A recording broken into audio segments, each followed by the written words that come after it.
Selamat malam untuk semua angler, salam strike. Ya, perkenalkan nama saya Kang Ito sebagai owner umpan pancing cap jempol. Kita mengambil judul sukses mancing pelampungan menggunakan pelampung. Target utamanya adalah ikan mas. Bagaimana cara suksesnya? Ikutin ya, jangan kemana-mana. Kita break. Ada alat pancing semacam ini. Kemudian ada kolamnya yang dipancing. Kemudian ada ikan di kolam. Tentu saja umpan. Itu target-target kurang lebih kayak apa? Ini kurang lebih untuk sukses memancing, khususnya ikan mas. Yang pertama adalah lapaknya. Nanti akan saya jelaskan satu-satu. Yang pertama adalah lapak. Yang kedua adalah umpan. Yang ketiga adalah piranti. Yang keempat skill atau keterampilan kita. Yang kelima bicara hoki atau keberuntungan. Saya tidak akan melepas hoki atau keberuntungan ini. Dimanapun, dimancing dimanapun akan selalu berkata, saya tidak hoki, saya tidak beruntung dan sebagainya. Tapi akan kita bahas. Kalau kita bicara hoki dan beruntung, ya sudah semuanya selesai. Tapi menurut kita bahwa usaha semaksimal mungkin baru kita bicara keberuntungan. Nah, kenapa saya bilang lapak menentukan kesuksesan yang nomor satu? Karena kalau di ikan mas berlaku, ikan mas itu bergerombol, berkumpul di tempat-tempat tertentu yang mereka sukai. Jadi tidak bisa diatur sama sekali. Dan ini menjadi satu tantangan atau challenge bagi pengusaha atau pengelola kolam. Bagaimana membuat satu ikan mas itu menyebar di semua lapak. Bagaimana caranya sampai sekarang kita juga nggak tahu. Bahkan menjadi PR nomor satu, bagaimana membuat ikan mas itu bisa menyebar di semua lapak, bisa menyebar di semua sisi kolam. Akan tetapi 80% pengalaman pribadi saya bicara pengalaman pribadi, yang lain saya nggak tahu. 80% pengalaman saya mancing dari ujung Aceh sampai alhamdulillah di Irian, selalu ada lapak favorit. Maksudnya lah ada lapak favorit adalah di mana di situ ada banyak ikan. Walaupun ada teori-teori yang bisa mengumpulkan ikan. Ada teori-teori yang menyampaikan bahwa umpan saya bisa menarik ikan, umpan saya bisa mengumpulkan ikan, umpan saya bisa membuat ikan berkumpul. Tapi itu hanya teori. Pada prakteknya, ya walau alam, saya nggak tahu. Tapi saya sendiri menceritakan bahwa semua karena tergantung kondisi alam itu tersendiri. Kita nggak tahu bagian dasar tanah itu kenapa ikan mas ada di situ. Kita nggak tahu kenapa mereka senang di situ gitu. Nah, itu yang saya bilang, kenapa kesusahan yang pertama kali sukses adalah menentukan daerah lapak.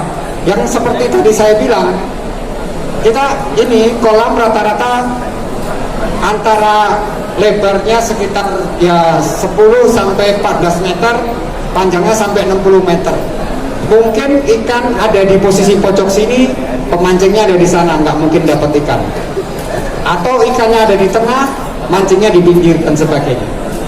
Kira-kira gambaran kolam yang ada di Indonesia kurang lebih kayak gini. Tapi di setiap wilayah, setiap daerah berbeda. Terutama untuk di Sumatera, mereka lapaknya besar sekali, bisa sampai 200-300 pemancing, bahkan hampir setengah lapangan bola yang dipakai. Semakin ke Jawa, semakin kecil.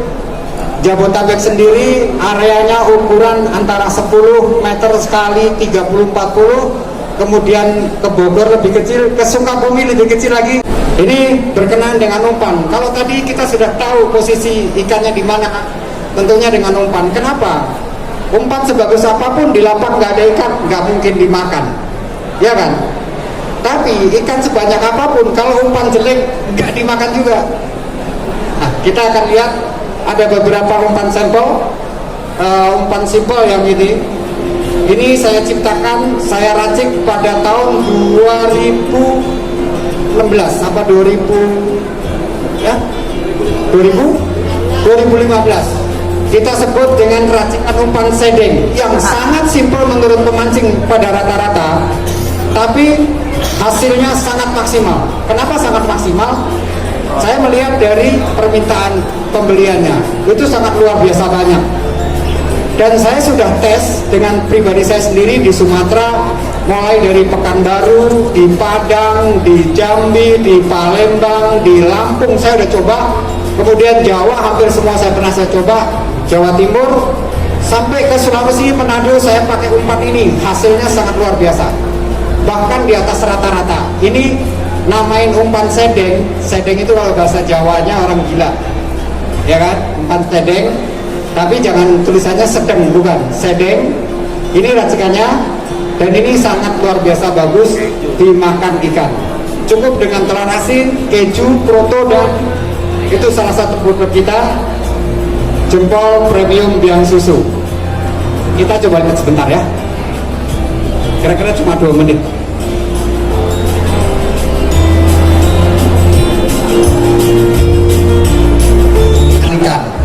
Di beberapa wilayah tempat teman-teman di Bandung atau teman-teman dimanapun ada yang juga menghitung dengan nilai kadar protein, tapi bagi saya pribadi kurang, jadi saya lebih mengejar ke aroma.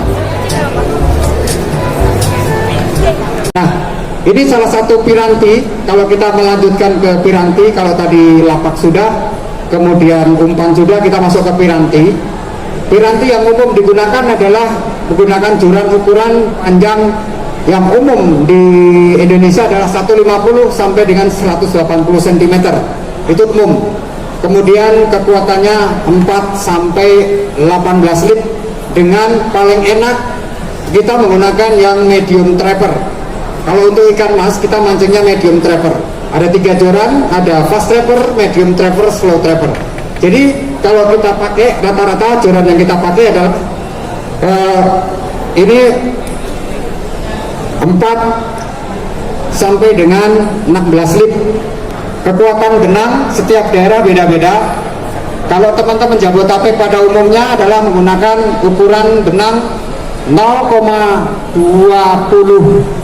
atau 22 sampai dengan 0,26. Kalau kita hitung lip adalah kurang lebih 8 sampai 12 lip. Kemudian untuk rel kita bisa menggunakan seri 500 sampai dengan seri 3000. Itu sudah lebih dari cukup. Jadi untuk kekuatan, tapi untuk di daerah-daerah tertentu kayak di Sukabumi, Bandung, kemudian sana sedikit, dia pakai benangnya agak kecil, 016 sampai 018 paling besar. Ke timur lagi di daerah Jawa menggunakan 010, 011. Jadi mereka setiap wilayah beda-beda. Nah, ini salah satu rangkaian mata kailnya. Di Jabodetabek rata-rata menggunakan 3 rangkaian mata kail. Jadi satu joran ini menggunakan 3 rangkaian mata kail, ada yang 2, ada yang 1. Di Jawa Barat, di Bandung ada yang sampai 5, ada yang sampai 7 rangkaian mata kail satu kali lempar. Jadi itu setiap beda-beda. Silahkan teman-teman yang suka menggunakan 1 kail juga nggak ada masalah, 2 kail nggak masalah, 3 kail juga nggak ada masalah. Karena setiap daerah punya aturan yang berbeda-beda. Kemudian saya perlu jelaskan penggunaan daripada detektor atau pelampungnya. Karena kalau tadi kita bilang bahwa sukses menggunakan pelampung, inilah pelampungnya. Ini pelampungnya. Ini sekarang lagi tren, kalau orang pemancing bilang ini namanya pelampung jarum. Ini lagi tren banget. Kemudian di Sukabumi menggunakan pelampung ini, pelampung cabai. Ini sudah jatuh. Itu yang lebih gede, biasanya lebih kecil lagi. Ada yang menggunakan ini. Kemudian tipe-tipe itu berbeda-beda, tergantung daripada kondisi serta wilayah kolam yang kita tuju. Maksud saya kenapa saya dijelasin berbeda-beda? Karena jarak lempar setiap kolam adalah berbeda. Semakin jauh lemparan kita, itu kita butuh pelampung yang agak tinggi supaya kelihatan mata dan cara deteksinya lebih gampang. Kemudian semakin pendek lemparan kita lebih baik menggunakan pelampung yang lebih kecil. Nah, kita sudah menggunakan piranti, kemudian kita bicara next Nanti kita diskusi Pak, kira-kira kita butuh waktu 20 menit untuk diskusi. Nah itu tadi saya bilang piranti, ukuran jorannya, kemudian diameter benang, rel 500 sampai dengan 3000 sudah cukup, tapi kalau mau pakai 4000 juga boleh. Mau pakai 5000 juga gak ada masalah, tapi nyamannya segitu. Next. Nah, kita di sini kita bicara skill. Skill kenapa kita akan berpengaruh dengan kesuksesan? Contohnya begini Pak. Ini dari sisi pemancing sampai dengan lapak itu, yang ada pipanya itu ada yang jaraknya cuma 2 meter sampai yang jaraknya sampai 10, bahkan sampai 12 meter. Kalau skill kita nggak bagus, kita nggak bisa melempar umpan kita sampai dengan pipa itu. Kemungkinan dapatnya sedikit, karena ikan mas cenderung lebih suka berkumpul di titik-titik air atau blower, karena setiap kolam selalu ada blower atau titik pancuran air yang ada di tengah itu. Jadi potensinya sangat besar ada di situ. Itu satu. Yang kedua, kenapa saya menggunakan range benang yang tadi saya sebutkan? Karena kalau benang kita terlalu besar di atas 024 atau 026, dia akan sulit keluar dari rel melalui cincin itu. Pas kita lempar, coba praktekin salah satu. Pas kita lempar, kalau kita menggunakan besar, umpan kita akan runtuh, jatuh. Akan runtuh atau jatuh. Jadi, kenapa saya sarankan dengan menggunakan benang-benang tersebut, supaya waktu kita mau melempar ke dari titik-titik itu lebih gampang. Semacam itu. Ya, kurang lebih kayak gitu. Terus yang ketiga, apabila kita strike ikan, handling kita nggak bagus, ikan lari ke kanan ke kiri Pak. Ya, ikan lari kanan kiri, akhirnya bisa nyangkut ke sebelah, nyangkut ke benang, nyangkut ke patok dan sebagainya, karena kita tidak handlingnya terlambat. Itu yang menyebabkan salah satunya tidak suksesnya acara mancing kita. Sebagai bukti begini Pak, saya sering mancing berdua, karena ada di kita itu ada lapak tandem, jadi satu lapak berdua. Saya kebetulan jarak lemparannya berapa meter ada bro ya? 14 meter. Ikan makan di bawah pipa 14 meter. Saya sudah dapat 5, teman saya baru dapat 1 Pak. Itu kalau bicara teknik. Saya sudah dapat 5 ekor, teman saya baru 1. Tapi kalau bicara hoki, saya pernah ada Om Budi BJB ya. Om selamat malam Om, lama banget gak ketemu.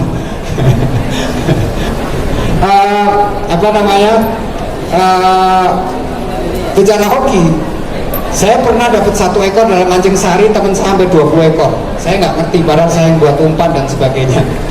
Tapi nanti ada yang ketawa dari belakang saya. Oke, kita bicara skill, itu buktinya. Kemudian yang terakhir, nah ini yang berat kita cari, ini yang susah kita cari ya, karena kuncinya begini. Kalau ikan mas selalu lomba, kalau lomba pasti ada juaranya. Nah, mancing kita sangat sukses, lempar tepat, dapat ikan banyak, terakhir perhitungan kita nggak juara. Sukses nggak kita mancing? Sukses, dapat ikan banyak, iya, landed iya, strike iya, semuanya umpan kita masuk, tapi kita nggak juara. Apa katanya? Semua orang pasti bilang hoki. Kenapa saya taruh di paling akhir? Hoki adalah ada usahanya. Kalau kita nggak mau ada usahanya, mengancam mengandalkan hoki, sudah nggak usah pusing, nggak usah pakai umpan, pancing, kasih mata kail, lempar, jebret. Kalau ada ikan besar lewat, nabrak, kita tarik, nyangkut di badan, kan sah, juara juga. Itu kita bicara hoki. Tapi nggak ada nikmatnya mancing, nggak ada nikmatnya mancing. Nah, ini sebagian teman selalu bilang hoki selalu nomor 1. Kalau saya enggak. saya selalu berpendapat usaha dulu semaksimal mungkin, hoki ngikutin. Kalau kita bicara mau hoki, ya sudah, nggak ada pedagang umpan, nggak ada pedagang jalan, nggak ada semua. Ya itu saya garis besar 5. Yang pertama, balik yang pertama tadi Mas, yang kedua bukan yang pertama. Versi saya, yang pertama lapak, umpan, piranti, skill dan hoki. Masih ada waktu kurang lebih 20 menit. Lebih baik diskusi, pasti akan ada yang bertanya. Karena kalau ngobrolin mancing tuh dari sore sampai pagi nggak bakal habis. Ya nanti biar ada Eca, ada expertnya ada di sini. Silahkan yang mau tanya. Perkenalkan nama saya Erpin. Saya mau nanya Pak, kalau umpan sedeng itu kenapa nggak pakai amisan dan bisa dimakan Pak? Kenapa Pak? Perihal tentang umpan sedeng ya, walaupun tanpa amisan tetap dimakan karena kan amisnya sudah dari telur asin dan kuningnya.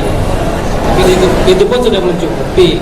Tambah lagi kalau misalkan kadang-kadang kan para pemancing itu kadang-kadang suka eksperimennya lebih gila. Ditambahin esen pun tetap masih bisa. Ya, saya tambahin, jadi unsur umpan itu kan sebetulnya ada yang dimakan itu, menurutnya ada 3 kan, amis, wangi, sama gurih. Kenapa umpan sedeng dimakan? Karena ada 2 unsur yang kuat. Yang pertama adalah gurih, yang kedua aroma wangi. Gurihnya dari mana? Dari kejunya. Kemudian wanginya dari mana? Premium yang susunya itu sangat kuat. Puas ya Pak? Terima kasih. Yang lain? Itu ikan mas khususnya untuk dia mencari makan itu gimana sih? Maksudnya dari umpan kita udah bagus nih, wangi segala macam, tapi nggak dimakan juga. Yang sama tanya itu cara makan dari ikan mas itu tuh dia dari aroma atau dari apa? Berarti kesimpulannya ikan sulit menemukan umpan. Bisa jadi pertama sih paling utamanya biasanya aroma umpannya itu kalah sama sekeliling ataupun lingkungan yang ada di situ. Bisa kan Bapak pakai umpan doang, akan tetapi lumpur yang di dasar itu lebih bau kan pasti bakal menutup Pak. Gitu. Jadi ikan itu bukannya nggak makan, tetapi sulit mencari. Cuma karena faktor alam. Kalau kita bicara faktor alam, tentu ikan kita bicara dengan suhu air dan kondisi pH air. Ikan akan makan bagus antara 27 derajat, sekitar 26 sampai 29 derajat Celcius pada dasar kolam. Teorinya begini, kalau di bawah itu, di bawah 25 derajat, pasti kemungkinan akan naik ikan. Ikan naik kira-kira 2 jengkal, atau untuk mengejar supaya suhu itu tercapai.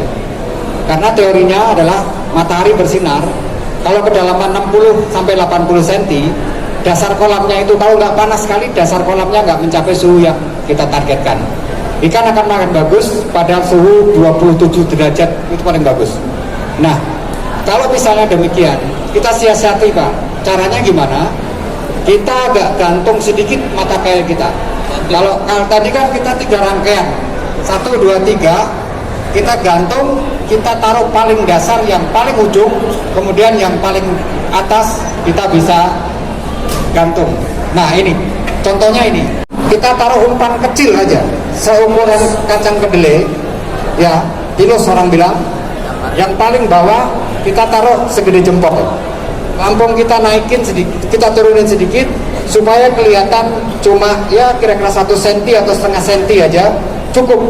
Jadi semacam ada gerakan, karena ikan mas makan, teman-teman Bandung nih, ada Om BJB, jadi saya nggak boleh salah.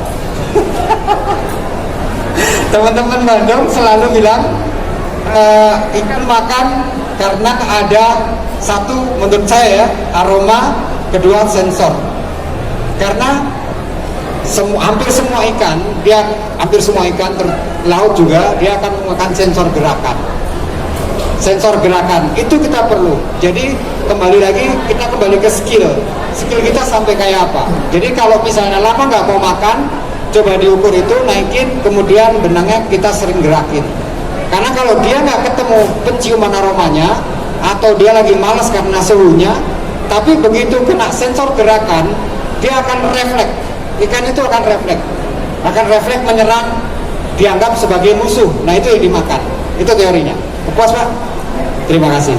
Itu Pak, umpan ya, umpan itu bisa nggak hanya jempolnya aja tanpa dicampur-campur yang lainnya itu? Pertama tuh, yang keduanya itu bisa kita dapetin di mana ya belinya gitu kalau selain di Bandung? Apa bisa dari online atau gimana? Terima kasih. Terus harganya berapa? Kalau kita pengen hasil memuaskan, pastilah kita bakal pakai bahan-bahan yang penunjangnya itu bakal pakai bahan-bahan yang terbaik. Kan kadang kan kita mancing itu awalnya nih dari rumah, gue pengen neter, bahasa kasarnya. Jadi gimana caranya kita tuh dapat ikan yang banyak dan memuaskan hati kita. Jadi kalau misalkan bisa, sebenarnya bisa bahasanya hanya pakai umpan jempol diseduh air panas pun bisa. Cuma kan kalau misalkan tetangga pakai kroto, dari sensor geraknya aja kita udah kalah, ya Pak. Dari sensor geraknya udah kalah. Gitu. Kalau masalah perihal harga sih, ya kalau sudah terjawab Pak, yang masalah itu pengalaman nih Pak. Saya cerita pengalaman. Saya suatu saat ada di Rangkas Bitung, ada mulai mancing jam 1, saya datang jam 12, ada 14 orang mancing Pak. Saya datang, maaf saya promosi, saya bilang saya bagi-bagi, oh ya saya udah kenal umpan ini gitu kan. Owner kolamnya menggunakan umpan amis spesial, dia pasti langsung ambil amis. Kemudian mancing satu orang 1 kilo Pak. Saya nggak bawa apapun, saya cuma bawa premium dan susu. Saya pengen buktikan bahwa umpan saya makan tanpa menggunakan campuran Pak. Saya pakai ambil air kolam, kemudian saya becek di situ dengan teman saya di sebelah, kita mancing. Gak sampai 1 jam Pak, saya dapat 18 ekor, 3 kali strike, double strike. Itu masih ada videonya. Nanti saya akan buktikan bahwa umpan saya tanpa apapun dimakan sebetulnya. Yang tidak membuat dimakan, tahu nggak kenapa Pak? Nggak tahu? Karena Bapak pengen juara. Nah, kalau Bapak ikhlas, mancing biasa pasti bisa. Satu, yang kedua, saya ciptakan kreasi umpan jumput. Umpan jumput itu hanya amis spesial dan setengah sendok tuna. 2 macam Pak. Harga 7.000 perak. Saya sudah mancing dimanapun dengan tiket 1 juta saya berani. Dan itu bukti makan. Itu salah satu contoh. Nah kalau untuk harga range produk kita itu ada kurang lebih variannya 6 tambah 6, 12 tambah 15, 17, hampir 50 Pak. Jadi saya nggak apa. Tapi kalau Bapak tanya selain di Bandung di mana, alhamdulillah saya ada 150 agen besar di seluruh Indonesia. Dari mulai Aceh saya punya sampai alhamdulillah ada Irian. Jadi kalau Bapak belum pernah ketemu produk merek saya, berarti Bapak jarang ke toko pancing. Tapi ada semacam kayak yang supranatural gitu loh. Jadi kalau untuk menang lomba itu pakai macam-macam gitu. Nah, sebetulnya bagaimana sih itu Pak? Karena ini kan cuma sering dengar tapi nggak bisa dibuktiin. saya belum Yakin? Saya curiga juga teman saya pakai. Saya pernah dikasih tahu teman Pak. Pernah dikasih tahu teman. Tapi lillahi ta'ala insya Allah saya nggak pernah. Seumur hidup saya nggak pernah. Saya pernah dikasih tahu Pak. Pakai jimat itu cara nyobanya begini Pak. Kalau 5 kali Bapak mancing, 4 kali juara, boleh jimat Bapak pakai. Katanya. Tapi kalau 5 kali Bapak mancing pakai jimat, hanya sekali juara, berarti bukan karena jimat. Ya karena keberuntungan, saya bilang. Orang bilang saya sering, ya kita tidak boleh munafik lah Pak. Kita tidak boleh menutupi hal itu pasti ada. Dan alhamdulillah saya sudah ketemu dari Aceh orang pakai jimatnya kayak apa. Karena saya kalau mancing saya bukan nikmati mancingnya Pak, nikmatin ketemu teman ngobrolnya. Kalau saya hitung lebih daripada 20 sampai 50 jimat yang pernah dikasihkan ke saya. Demi Allah Pak, begitu sampai rumah, karena saya tidak pernah mau mengecewakan orang. Ketemu di Kalimantan, saya kasih ini dari Kalimantan, kayu ini. Oh ya terima kasih, saya bawa. Begitu turun dari pesawat, lewat kali saya buang, ping, aman. Besok lagi ketemu lagi yang lain, cecing saya. Karena gini, Pak, mohon maaf, kalau Bapak udah pakai jimat, mancingnya nggak nyaman. Sumpah demi Allah, serius. Kalau Bapak udah pakai jimat, pasti itunya. Dan saya kebetulan orang Muslim, itu termasuk Muslim bagi saya. Jadi jawaban. Nah, untuk ikan, saya bukan sekarang ini ikan ukuran sekilo 2, terus ikan ukuran sekilo 5, 6 sampai 7. Nah, kalau untuk umpannya itu yang sekilo 2 itu seperti apa, dan yang ukurannya sekilo 5 itu seperti apa gitu. Mas kasih mic-nya, biar saya tanya balik. Mas sering mancing nggak? Ya, Sering main ikut lomba nggak? ya. Oke. Sekarang kalau bikin umpannya gimana? Malam sebelumnya atau dadakan? Kalau saya itu kadang sih dadakan sampai nggak bisa tidur kadang, Pak. Ah, oke. Jadi mikirin gitu, besok nih ikannya kurang berapa ya? Mancing kayaknya nggak mancing-mancing gitu, Pak. Oke. Jadi pikiran, Pak, tuh. Terus gini, kalau misalnya kan saya tanya lagi, kan kita nggak tahu ukuran ikannya berapa kan? Umpan apa yang kamu bawa?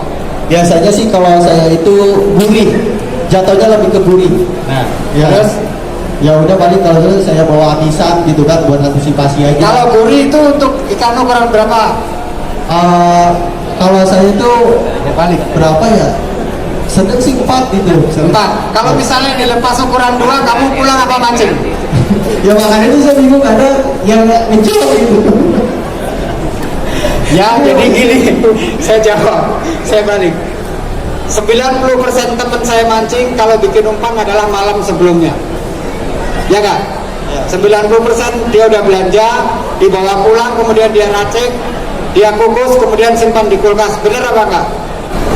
Nah, jadi faktor tersebut bisa diakalin dengan cara begini. Ini secara teori.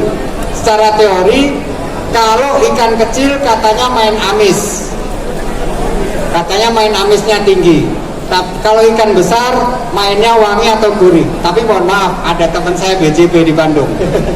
Dia di Bandung ikannya sekilo 12, sekilo 8, paling gede sekilo 6. Umpan aroma orang teman Bandung kayak apa? Pakai esen 2 tutup. Aroma wanginya yang luar biasa. Tapi tetap makan. Berarti secara teori, secara khusus bahwa ikan kecil menggunakan aroma amis, kemudian ikan besar menggunakan aroma gurih, tidak ada teorinya. Sampai sekarang saya belum menemukan buku literatur tentang mengatakan bahwa ikan kecil menggunakan amis, ikan gede menggunakan itu. Karena dari kecil dari dia lahir, dari netes ya, dari netes sampai dia indukan, dipiara, impanin apa? Pelet. Sudah, pelet aromanya apa? Nah iya udah selesai. Jadi kalau mau mancing, Bapak nggak usah khawatir, nggak usah takut besok itu ukurannya berapa. Pokoknya bikin umpan aja deh, terserah. Tapi jangan lupa bawa cadangan, amisan. Amisannya, antisipasinya bisa bawa tuna jempol produksi kita. Itu simple karena 90 gram, packingnya menggunakan aluminium foil bisa dikantongin. Tapi ya mohon maaf kalau yang bawa yang agak kaleng-kaleng kan agak susah, Pak. Sekarang saya sudah ciptakan yang dengan packaging aluminium foil. Itu ya, jadi siap-siap kalau misalnya ketemu benar-benar ikan kecil, ada maupun berteori bahwa ikan kecil harus amis, ya tambahin amisannya berupa tuna. Oke, ada lagi? Saya sok pintar, tapi saya sharing. ya hanya sharing dari pengalaman saya. Tolong dibagikan ini tadi yang bertanya. Oke, terima kasih. Selamat malam untuk semua. Assalamualaikum warahmatullahi wabarakatuh. Terima kasih. Oke, terima kasih sekali lagi Kang Ito. Terima kasih Kang siapa? Punten? Oh Maisa. Ya, Maisa. Kok masih ya namanya Maisa? Oh, saya tahu Maisa.